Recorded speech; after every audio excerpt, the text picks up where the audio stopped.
Oke, Bapak Ibu Saudara, salam sejahtera bagi kita semua. Selamat kita berjumpa kembali di channel Paulus Pinonto Antirayo di program Setiap Hari Bersama dengan Yesus. Dalam kesempatan ini saya akan menemani Bapak Ibu Saudara beberapa waktu ke depan. Untuk itu, bagi yang belum subscribe, silakan tekan tombol subscribe-nya dan komen dan like sebanyak-banyaknya agar Bapak Ibu Saudara mendapatkan notifikasi khotbah-khotbah atau renungan dari saya. Untuk itu, terima kasih kepada Bapak Ibu Saudara yang sudah subscribe channel ini. Semoga channel ini makin berkembang berkat dukungan dan support Bapak Ibu Saudara dimanapun berada. Tuhan Yesus memberkati. Saat ini jika Bapak Ibu Saudara memiliki tema khotbah, silakan tuliskan tema khotbah Bapak Ibu Saudara di kolom komentar di bawah ini. Dan jika Bapak Ibu Saudara membutuhkan layanan doa, silakan tinggalkan komentar juga di bawah ini. Dan kami akan mendoakan Bapak Ibu Saudara.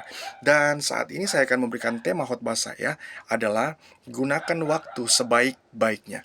Nah, Bapak Ibu Saudara, ketika kita mendengar kata waktu, maka yang muncul di pikiran kita adalah kesempatan. Ketika kita mendengar kata waktu, maka di situ kita bisa melihat ternyata Tuhan masih berikan kita kesempatan karena waktu.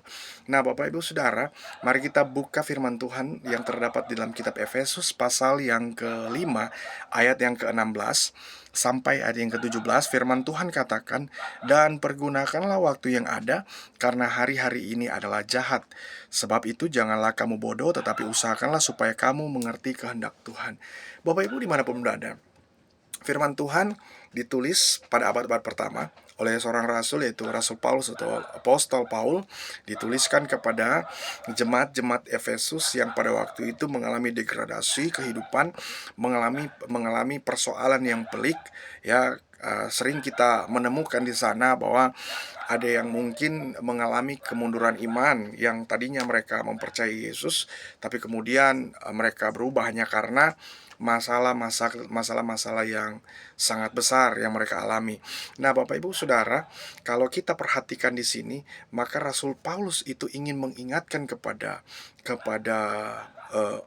jemaat-jemaat yang ada di Efesus agar supaya mereka mampu menggunakan waktu mereka sebaik-baiknya. Nah, di sini Bapak Ibu Saudara ada beberapa alasan mengapa kita harus menggunakan waktu sebaik-baiknya. Alasan yang pertama, karena waktu itu tidak akan datang kembali. Waktu yang sudah ada nih sekarang tidak akan datang kembali. Ya, Bapak Ibu Saudara, dan firman Tuhan yang ditulis oleh Rasul Paulus pada waktu itu di abad pertama, di situ digunakan dengan past tense, ya, bentuk lampau, di mana bentuk lampau itu sedang terjadi pada waktu itu, sudah terjadi, sudah dilewati, ya, dalam bentuk past tense, di mana Rasul Paulus ingatkan kepada kita nih di zaman sekarang nih, di era sekarang, bahwa pergunakanlah waktu-waktu yang ada. Kenapa? Karena waktu-waktu ini adalah, karena hari-hari ini adalah hari yang jahat. Kita perlu pahami bahwa semua hari yang diciptakan oleh Tuhan itu baik, karena dalam kitab Kejadian bahwa ketika Tuhan menciptakan, ya, ketika Tuhan sedang menciptakan sesuatu, maka Tuhan mengatakan itu adalah baik, ya. Tentu di semua yang kita pahami tentang waktu dan hari, maka itu adalah baik. Nah, firman Tuhan ingin mengingatkan kita karena waktu tidak akan datang kembali. Bapak Ibu Saudara, kita perlu pahami bahwa waktu tidak akan datang kembali. Kalaupun Bapak Ibu Saudara waktu itu datang kembali, karena mungkin kita hidup di era sekarang dan atau zaman dulu itu berbeda dengan era sekarang, sekalipun berbeda relevansinya, namun saya mau katakan bahwa waktu tidak akan datang kembali, ya. Kalau Tuhan berikan kita waktu sekarang nih, kita perlu bersyukur, kita perlu berterima kasih kepada Tuhan, kita perlu berkata Tuhan baik, karena waktu tidak akan datang kembali. Kalaupun Tuhan ingin kita, kalaupun kita sedang melayani Tuhan, ya itu adalah baik, ya. Kalaupun kita sedang bekerja, itu adalah baik. Kita perlu mensyukuri berkat yang Tuhan beri, yang adalah waktu yang ada, ya, dan waktu tidak akan datang kembali. Alasan kedua, mengapa kita harus menggunakan waktu sebaik-baiknya? Karena waktu adalah sebuah kesempatan untuk membenahi diri. Waktu adalah sebuah kesempatan. Jadi kita perlu pahami bahwa waktu itu adalah sebuah momen yang kita miliki, ya. Nah, Bapak Ibu Saudara, waktu ini adalah sebuah kesempatan untuk kita membenahi diri ya, dari kesalahan-kesalahan, membenahi diri dari sebuah sebuah pelanggaran, sebuah mungkin, cara berpikir kita yang tidak baik ya, kita suka menghakimi orang, kita suka memfitnah orang, maka kita membenahi dirilah, ya. Paling tidak ya, kita belum, tidak ditujukan kepada semua orang, general, tetapi diri kita dulu ya. Paling tidak kita dululah yang mampu mengevaluasi diri kita, karena waktu itu adalah sebuah kesempatan untuk membenahi diri. Nah, Bapak Ibu Saudara, orang-orang di abad pertama ini yang dilayani oleh Rasul Paulus ya di jemaat-jemaat Efesus, mereka itu ingin dikasih tahu oleh Rasul Paulus agar supaya mereka mampu membenahi diri dengan apa? Dengan mereka ya, dengan mereka agar supaya mampu mempergunakan waktu yang ada. Jangan menyia-nyiakan waktu, karena mungkin ada beberapa orang pada waktu itu yang menganggap remeh waktu ya, waktu yang sudah diberikan ya. Jadi pergunakanlah waktu itu. Karena firman Tuhan juga katakan karena hari-hari ini adalah jahat.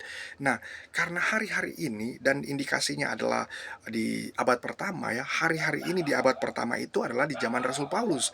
Ya, di mana pada waktu itu mereka harus bisa membenahi diri, harus memahami bahwa kesempatan itu adalah untuk membenahi diri, dan jangan bodoh, jangan merasa pinter, jangan menganggap remeh. Artinya terus mengandalkan Tuhan dalam hidup ini sehingga kita dapat menggunakan waktu sebaik-baiknya. Dan Bapak Ibu Saudara, alasan yang ketiga agar supaya atau mengapa kita harus menggunakan waktu sebaik-baiknya, ya, karena waktu memungkinkan orang untuk mengucap syukur. Nah, ini yang saya mau perlu ingatkan kepada kita semua, bahwa waktu memungkinkan kita ya untuk apa? Untuk mengucap syukur. Nah, kalau kita sudah nggak punya waktu ya bagaimana lagi? Nah, justru karena kita punya waktu, kita masih mengucap syukur. Oke lah, Bapak Ibu Saudara, kemarin Bapak Ibu Saudara mengeluh tentang ini dan itu. Tetapi hari ini, ya hari yang dimana Bapak Ibu Saudara diberikan kesempatan oleh Tuhan, termasuk saya. Ya, ketika kita mungkin kemarin mengeluh, mari hari ini kita mengucap syukur kepada Tuhan. Kenapa? Karena waktu itu adalah waktu untuk mengucap syukur. Ya, mengucap syukur itu tidak hanya momen-momen tertentu, sekalipun momen-momen tertentu atau event-event tertentu itu penting. Ya, tetapi mengucap syukur itu adalah dalam segala hal, di setiap hari, setiap waktu, dan tentu ini tidak mudah. Ini adalah hal yang mungkin berat bagi orang percaya, tetapi yang Tuhan kehendaki adalah mengucap syukur dalam segala hal. Lalu bagaimana Bapak Ibu agar kita dapat menggunakan waktu sebaik-baiknya? Nah, bagaimana agar supaya kita dapat menggunakan waktu sebaik-baiknya? Nah, yang kita dapat menggunakan waktu sebaik-baiknya adalah bangun dari tidur, Bapak Ibu Saudara. Kita perlu bangun dari tidur. Mungkin saya perlu berkata kepada diri sendiri bahwa bangunlah dari tidur gitu. Atau Bapak Ibu Saudara mungkin berkata kepada diri sendiri agar supaya bangun dari tidur. Bangun dari kemalasan, bangun dari tidur dan lain sebagainya. Karena Yesaya pasal 60 ayat 1 berkata bahwa bangkitlah menjadi teranglah ya. Sebab terangmu datang dan kemuliaan Tuhan terbit atasmu.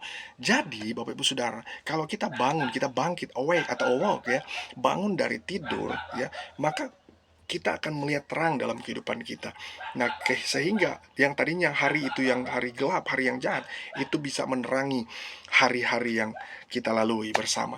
Nah, Bapak Ibu Saudara, itu cara agar kita dapat menggunakan waktu sebaik-baiknya, yaitu kita bangun dari tidur. Yang kemudian, cara yang kemudian agar supaya kita dapat menggunakan waktu yang sebaik-baiknya, jangan bermalas-malasan Bapak Ibu Saudara.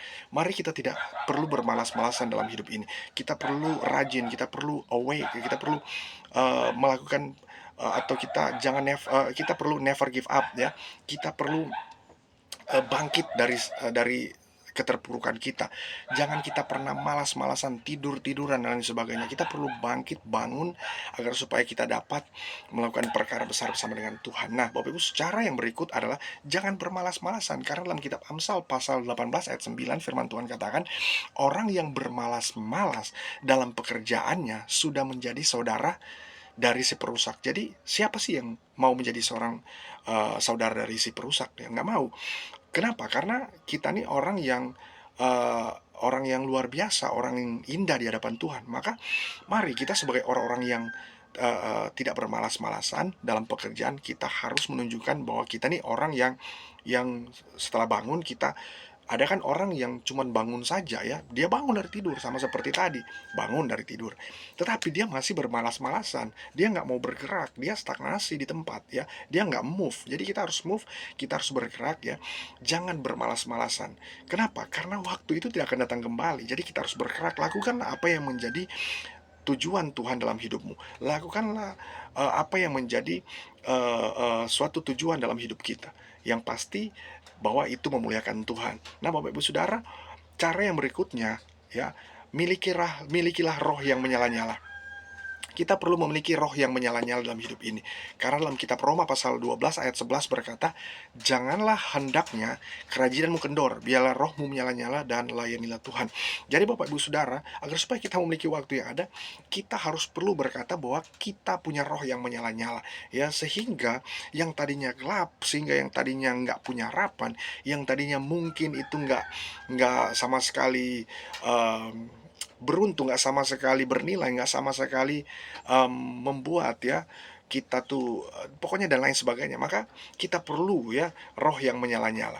Jadi caranya kita perlu roh yang menyala-nyala karena dalam kitab Roma itu sangat jelas berkata janganlah hendaknya kerajinanmu kendor. Artinya kendor itu artinya memang kerajinan kita itu tidak lagi kita lakukan ya, yang sebenarnya dulunya kita rajin, sekarang kita udah nggak rajin. Kenapa? Karena mungkin berbagai alasan, berbagai masalah, berbagai berbagai kegiatan dan sebagainya. Ada kegiatan yang memang ya kegiatan yang sudah menjadi hobi dan bahkan sampai menjadi persoalan, polemik. Dan ada yang nggak suka dan ada yang suka. Dalam keluarga kan demikian, suami suka dengan ini, istri yang nggak suka, atau sebaliknya, suaminya nggak suka, istrinya suka. Nah, jadi seperti itu. Tentu itu harus berkaitan dengan apakah itu benar-benar memuliakan Tuhan atau tidak, atau apakah itu benar-benar menguntungkan atau tidak. Kalau tidak laki, kalau tidak menguntungkan, bagaimana mungkin itu akan memberkati kehidupan kita. Menguntungkan artinya yang supaya orang lain juga tidak dirugikan ya, seperti itu. Kita harus memiliki roh yang menyala-nyala. Janganlah hendaknya kerajinanmu kendor, biarlah rohmu menyalanya dan layanilah Tuhan, agar supaya kita dapat menggunakan waktu sebaik-baiknya. Maka marilah kita ya kita ya jangan bermalas-malasan, lalu kemudian kita bangun, lalu kemudian kita milikilah roh yang menyala-nyala.